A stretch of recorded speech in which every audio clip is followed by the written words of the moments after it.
Kola, that was the craziest game I have seen in weeks. I don't even know where to start. But City won 2-1 away at Liverpool. What are your initial thoughts? This might be a rant, guys. This might be one of my rants. It's first and foremost, the referee was right on most of the calls during the game. When I say most of the He calls, had I an mean amazing game until the last 10 minutes. I'm so mad that my phone holder just fell. So I'm holding it with phone in my hands. But it's a weird one in the sense that you have the balls, which is commendable, to give the penalty, which That's great. 99.9999% of Premier League referees won't give. You don't give those penalties, right? Number one, the ball is away from the goal. Number two, there's no way the fullback, what's his name again? Whatever his name is. Kirkez. Yeah? Kirkez? No, no, no, Nunes, no, no. sorry. Nunes, Matthias Nunes. There's no way he's going to get to the ball to score. So there's no advantage lost, right? But you give the penalty, which in my book, historically, I've always canvassed for penalties like this to be given. Right? It happens a lot in Arsenal Yes. games. They don't give it. Saka smashed. Oh, but he's not going towards the goal, so we're not going to give it. Nobody gives this penalty. Oh, fine, you, Ellen Ireland, and you're not really willing to legislate in that moment of Ellen Ireland pulling back Szoboszlai. You intentionally left everything to VAR because he could see it. It was so clear that Szoboszlai was pulled back. By the letter of the law, we arrived at the right decision. But my issue is 99% of the time, we know in the football fraternity, in the football community, that penalty is never going to be given, especially at Anfield. I don't know. It was a weird one. It was a weird one for Yeah. me. Yeah. The game was a snooze fest somewhat for the first 60, 70 minutes. And then Szoboszlai did what he normally does That was an amazing free kick, bro. at the 74-minute mark. If you And know anything about free kick, yes, and you are a first-hand victim to that free kick from Szoboszlai. You suffered it in your defeat against Liverpool early this season at Anfield. And then from that moment on, the game took a different... It switched completely. To be honest with you, I don't think there were many calls I would fault the referee for.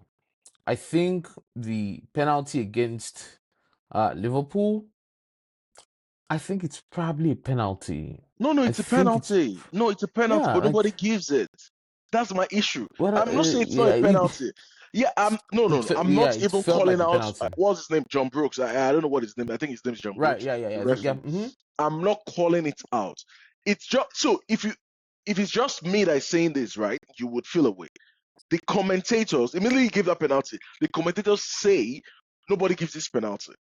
Everybody in the football world knows it's a penalty. So you decide to give this penalty that nobody gives and possibly the most pivotal game of the season, especially in that moment in time, that either pushes Man City to a Premier League fight or a top 4 fight in that moment, right? Yes. And you decide that you want to give that penalty. Now, it's the right call, so it's difficult to criticize. But that's correct. We watch football. We archive this moment. We see it week in, week out, day in, day out. Nobody gives this kick. Nobody. The only places I wouldn't say nobody.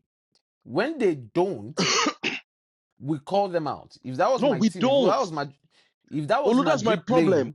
This kind of kick, we don't call them out. Inconsistencies. I understand that there are inconsistencies in the way the games are called, and decisions would vary from ref to ref in real time, given the circumstance and the context of the game. But I'm saying to you that this call on this particular day, it should be a penalty. Yes. I felt it should have been I'm not arguing that, bro. And was rightly adjudged. It's a penalty. My issue, yes, simple. So my issue here is that the uh build up that led to the third goal that was ruled out, Could have been a where 2-2. Salah, right, should have been a McAllister. 2-2. So it was a one goal swing, and in that series of events, or in those events, we saw Donnarumma make An an amazing save. amazingly outstanding save.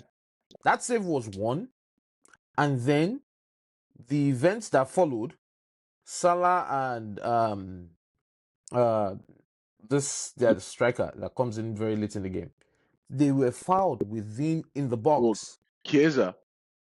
Right, Chiesa. They didn't go back to that, you know that, right? And they didn't go back to that. Like, that was the only weird part of this game for because me. if that was a penalty, that would cancel out every other action after. Every other thing that came after. So it's a weird game. It's probably the weirdest game I've seen all season. Yes, it's so weird. The conclusion to that game was just the win is undeserved. Alan did nothing in the game. No. You don't think the win is undeserved? I don't think it is undeserved. I don't think this is a game that anybody should win. I think both teams cancel each other out. It should be a draw. Yeah, that was a very tactical game, and no one was really willing. What chance the City create? Opportunity. You're right. They didn't. What chance the Liverpool creates? Yeah, but holding the ball, they were the better team. Holding the ball, but that means nothing. You and I know this, bro. That means nothing. You are right. But holding the ball, they were better. Controlling the game, they were better. In spurts, they created some half chances that were the best chance of the game was created by Salah. Dull throughout Salah the game. For Ekitike. That was it. That was an easy goal. The cross. Yes. Like, what are you doing, bro? Yes. Just edit either side. But I'm saying to you that this game would always be the first 10 minutes of the game. I thought would have like 5-6 goals because both teams were going back to back. And it was a very open and free flowing game.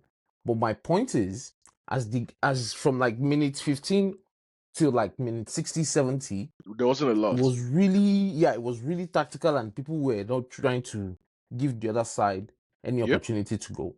But I don't think I would term this an undeserved City win. Rather, I would say it's a lost opportunity by Liverpool to Who cares about Liverpool, make. Whoever is watching this video, establish themselves. Go in the comment section. Who cares about Liverpool in this moment in time? Bro, I was checking the discussion on the Athletics website during the game. And typically for Arsenal Man U games, the discourse page while the game is going on would be blowing up. Yeah. On Man City and Liverpool thread, at around the 1 hour mark, only one person, Luke P, was in that chat room. He said, he's probably an Arsenal fan. Got no fans. He said, got no fans. I sent it to you. He said, got no fans. So my point is, nobody cares. I wouldn't know. Yeah, it feels like Man City don't have fans, bro. Man City, they don't have any fans. They don't have anybody for me to beef. They don't have anybody for me to fight with. I don't have any Manchester City friend that will call me. My friends who will call me if Arsenal don't win the league are Manchester United fans, Chelsea fans, Liverpool fans, right? Liverpool right now, they're struggling to make top 4. I do not give a flying F about top 4. I've done it all my life. So I don't care. Yeah, top 4 merchant. Yeah, nobody cares. You're a Real Madrid fan. You don't care about this top 4 garbage. Who cares? What we care about is who's going to win the league based off this game. Because what it means is if Man City loses this game, that's a 9-point difference. That's a 9-point advantage. To a team that has been better than you throughout the season, right?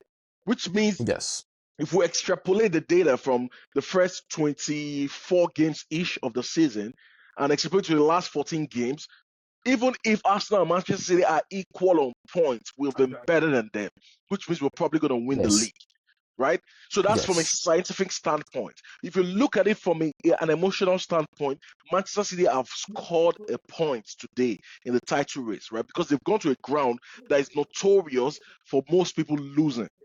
right? Nobody wins at Yes. Anfield. Arsenal don't win there. Manchester City have won 3 times in the last 40-something games at Anfield. That is how difficult it is to win there. And they've won in the most unconvincing way. It's a weird game, It bro. is Like, unconvincing. It yeah, is unconvincing, but I wouldn't term it undeserved. I don't know if they I deserved it. wouldn't. I That's wouldn't term I'm it not. undeserved. I'm not. No, if you win a game, at the end of the day, the points on the board don't lie. But we watched the game Yes. over the span of 90 minutes. Yeah, because Right? There was never a point that I felt Liverpool were troubled. I'm serious. Like and someone can neither not did say I I created. think Man City were really troubled I agree. because That's why I wait, let said me ask you this: Who undeserved. was your man of the match? Who was your man of the match? Probably Gay for Man Yes, City. I mean that's But what does that gangster. tell you? There's No, what no does it no tell you? It tells no. You're right. You can say that showed Man Konate City were was under good. pressure and Konate Gay was was dribble, the dribbler Konate. was But bro, dribbler was good until the Gay last 10 minutes. Gay might just be the guy that comes Fantastic in footballer. and just improve their defensive woes by He's a let's say fantastic footballer. 40%. He's a fantastic Bro, he's footballer. calm, his demeanor is Ambidextrous, left bro, and right foot. he is amazing. Listen, this is I'm a gay stan, and you are as well. Gay in our books is world class. Yeah, he's a Okay, world he's class been player. playing at Crystal Palace for the past couple of years, but I'm happy he has this opportunity at City He to has the right show platform. Yeah. an even brother audience that is an exceptionally brilliant. Without Gay today, They're probably losing that game. they are probably losing that game. There were some timely interceptions, timely tackles. I think the only time he made a mistake was when Salah got like a two yard step ahead of him and he had to pull the shirt. Liverpool played But better today than they played against Arsenal. yes, that's true. You know how But I'm crazy saying to that you that is. I'm saying to you that the way Man City controlled the game, Mm-hmm. I can't. If Liverpool is not scoring on the other hand, Mm-hmm. or creating extra chances, Mm-hmm. that would be so obvious to us that they are creating chances and maybe not Yeah, taking yeah, it. yeah. But You the can't problem balance is it up and say, you're not analyzing the game well, right? Manchester City okay, dominated the ball, but every time they yes, lose the ball, the main issue was Liverpool's players making the right decision. Cody Gakpo in the first half was just garbage. He's the kind of player that I call a nothing yeah. And player. in fact, that was another thing I would like to discuss with you about. In this game, one of the things I saw was that the right wing position, I'm sorry, the left wing position for Liverpool, and to a very large extent to the right wing, I think Liverpool needs an They need wingers. improvement, Yeah, they need wingers. especially on that left wing. Yeah, Cody Gakpo is on I'm not sure. 250K. I'm not He's sure not going anywhere, Gakpo bro. is the real. I don't think he's the real long-term solution for that 250 grand a because week. he He's not going has anywhere Nunes. He has Nunes on that on on that that side. side, and he was unable to exploit. Nunes used to be Mm. a midfielder, Cody Gakpo is a and funny then player. He passes when he needs to shoot. He shoots when he needs to pass. He dribbles when he needs to pass. yes, He passes when he needs to dribble. Like just wrong. Ekitike one time Ekitike dribbled was 2v3, like right? when you think of today, and you put like a Luis Diaz, for example, in that position, in that left wing, Game I'd changes. see more one-on-one opportunities and attacking and taking the game through Nunes. Today, I didn't see that at all. It's a weird one, but I'm sad like a little bit. I Yeah, I I don't think you if, see. Again, I've told you severally. mhm. See, listen, take this from the Oracle. Okay, Arsenal is the best team in England. Okay, come hell, high water, anything. Arsenal on the day or over the span of a 38 game season, I think Arteta has cracked the code to be when you aggregate the 38 game season, to show that in the past 3-4 years, he's been able to consistently show you that he's been able to say, at the end of the season, we're the second best team. This season, no team will be better than Arsenal. Yeah. At the end of that 38 game run. I completely agree with you. But I just don't want to win the league, bro. I like no, win because the league first. Win the league, but you could win the league on the last day of the season. Whatever it is, I think we're going to win the league. Let me get a point across to you. Let me get a point across. Okay. Okay. Good. We have a unique opportunity in the sense that if Liverpool had beaten City today, it gives us wiggle room. I want Arteta to have the opportunity to take a risk, right? And that taking risk means that he's comfortable. I think I know the kind of person Arteta is. I don't want him to be. I don't want him to be comfortable. I think he thrives. Arteta thrives in chaos. Arteta thrives in competition. These guys don't want you to give them anything on the silver platter. Although he wants to win, he also wants to tell you, "I beat these people." Yeah, okay? But the fans matter. I am saying to you, I don't give a fuck about the fans. I'm saying to you, Arteta as an individual, that guy is a psychotic competitor. When he looks at this Premier League season, he doesn't want a situation where people would come at the end of the day and say, "Oh no, the season you won the league because Man City, Liverpool were not good." I want to beat them. If I don't want them to do me no favors. No, I'm better than you. I'll show you I am better than you. Okay. Now, a couple of people have been telling me that I'm an Arsenal fan. This guy is not a Madrid fan. No, I'm not an Arsenal fan. I'm a Madrid fan. But you're not blind. Got on the Arteta bandwagon very early when I saw the things he was doing at Arsenal. And bro, that guy is good. In fact, I go as far as saying he's the best manager in the world right now. Okay? That guy does not want any favors from you. On the day you can beat him, that's fine. But over the span of the season, this season, or from this season onward, he would show you his teams would be better than yours. It's not that much of a problem for me. I just need, let's keep winning. Let's get our injured players back. Saka, Odegaard. Whatever City and Liverpool decide to do is a problem this season. This season is a season of reaping all the benefits that we've sold, all the efforts, all the sleepless nights, the trainings, the regiments, the tactical innovations that didn't work out that we thought was going to work. The Havertz in midfield that is working now that didn't work before. The Havertz as a center forward, the Gyökeres. At this point, it doesn't matter. Just win. You've been with us this long. Don't forget to like the video, subscribe to the content. Another thing before we go. Oh yeah, I thought another thing I'd like to do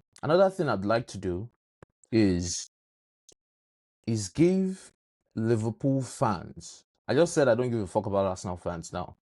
I need to give Liverpool fans a huge amount of credit.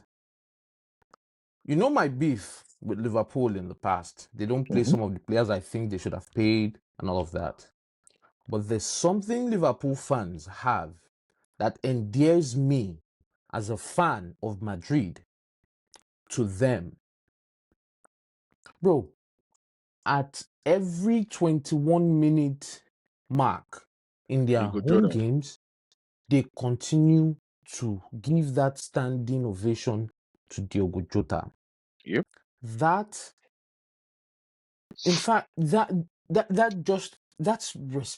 class, that's respect, that's consistency, that's compassion, that's passion.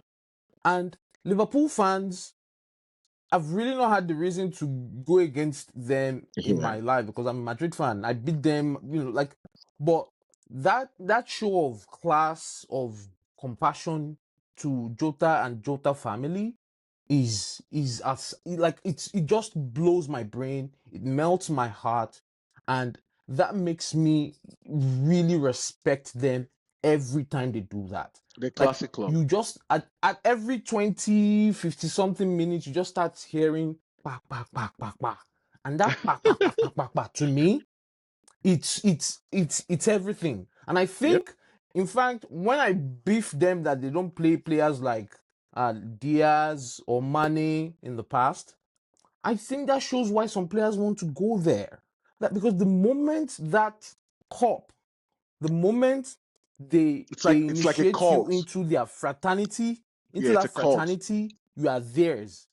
And They will I support just have you. to respect them. Liverpool fans are I just unique in the have to sense that respect them, man. they will support you as long as you're with them. And right now, Diogo Jota is Bro, with them. The last contract Diogo he will Jota be has with as a them fullback forever. in perpetuity. Yeah. So Yes, he's gonna he's be with them definitely like, and forever. that I just respect. So Yeah. So as it's always, pretty please impressive. like, subscribe, and we'll We'll draw see further you next content time. as the day progresses. All right. Bye.